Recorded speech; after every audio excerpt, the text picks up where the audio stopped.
안녕하세요. 송쌤의 영재놀이터의 송쌤입니다. 유아기의 블록놀이는 손과 눈의 협응, 소근육 발달과 같은 신체 발달뿐만 아니라 공간지각 능력이나 수학적 개념과 같은 학습 지능의 향상에 이르기까지 교육적 효과가 매우 큰 놀이입니다. 알록달록한 블록을 또래와 함께 조립하고 분해하는 활동 속에서 정서적 성장과 사회성 향상까지도 이룰 수 있죠. 무엇보다도 아이들이 흥미를 가지고 놀이에 몰입할 수 있는 장난감입니다. 그러다 보니 실제로 많은 영재 부모들이 자녀의 블록놀이 관찰을 통해 영재성을 처음으로 자각하곤 합니다. 또래와는 다른 창의적인 방법과 관점으로 블록을 가지고 노는 모습을 보면서 우리 아이가 남다르다는 생각을 하신다는 것이지요. 이에 오늘 영재의 책가방에서는 일반적인 아이와는 한 끗 다른 영재들의 블록놀이 특성에 대해 알아보도록 하겠습니다.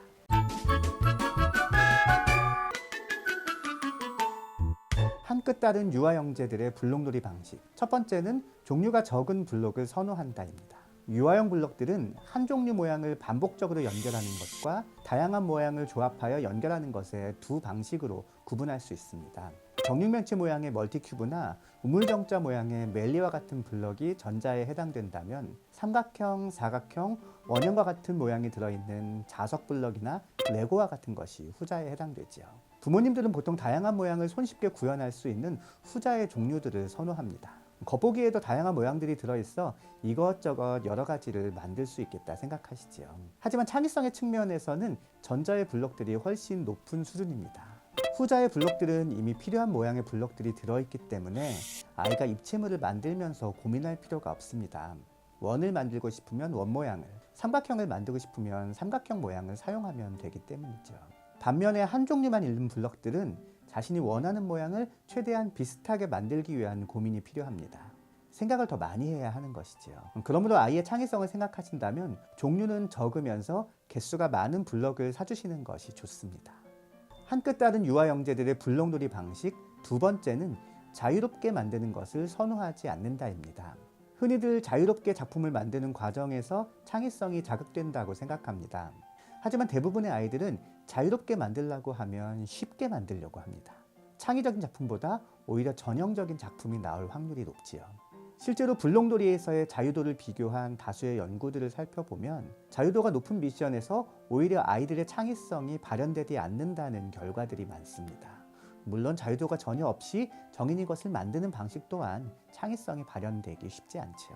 그러므로 약간의 제한 요소가 존재하는 작품을 만드는 것이 바람직합니다. 블록의 개수나 작품의 크기, 높이, 주제 등을 제한해 줄 때 창의적이면서도 완성도가 높은 작품이 나올 수 있습니다. 주제를 제한할 때는 명사적 요소만 제시하는 것보다는 수식어를 가미한 명사적 요소로 제시하는 것이 좋습니다. 동물이라는 단순 명사보다는 지구를 살리는 동물, 밤에 볼 수 있는 동물 등 구체적으로 제시하는 것이 좋겠지요. 한 끗 다른 유아 영재들의 블록놀이 방식. 세 번째는 넓이보다 높이를 선호한다입니다. 블록의 사용법이 익숙해지면 아이들은 점점 큰 작품의 제작에 관심을 갖게 됩니다. 이때 작품을 제작하는 과정을 자세히 살펴보면 크기, 좀 더 정확히는 넓이를 강조하는 아이와 높이를 강조하는 아이로 나눌 수 있는데요. 영재들은 넓이보다는 높이에 집착하는 경우가 많습니다. 작품 제작의 난이도 때문이죠. 넓게 만들기는 높이 만들기보다 상대적으로 어렵습니다.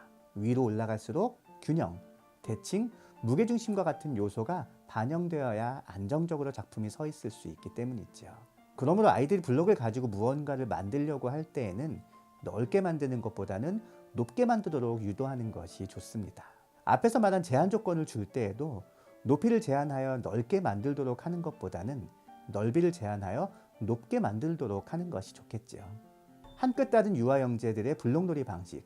네 번째는 면형 블록을 선호하지 않는다입니다. 블록은 크게 선을 이어 입체를 만드는 선형 블록과 면을 연결하여 입체를 만드는 면형 블록으로 구분할 수 있습니다.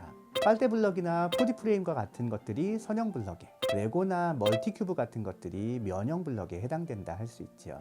점선, 면, 입체라는 공간 구성의 위계를 살펴볼 때 면형 블록들은 선형 블록에 비해 상대적으로 점과 선이 잘 보이지 않습니다. 공간 구조의 위계를 고려하면서 작품을 만들기에는 선형 블록이 한 수 위인 것이죠. 그러므로 공간의 구조를 좀 더 고민하는 아이들은 선형 블록을 선호할 수밖에 없습니다.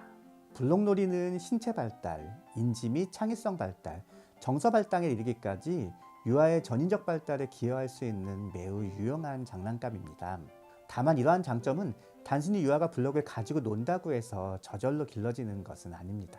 어떻게라는 측면이 더해져야 더 큰 효과를 볼 수 있는 것이지요.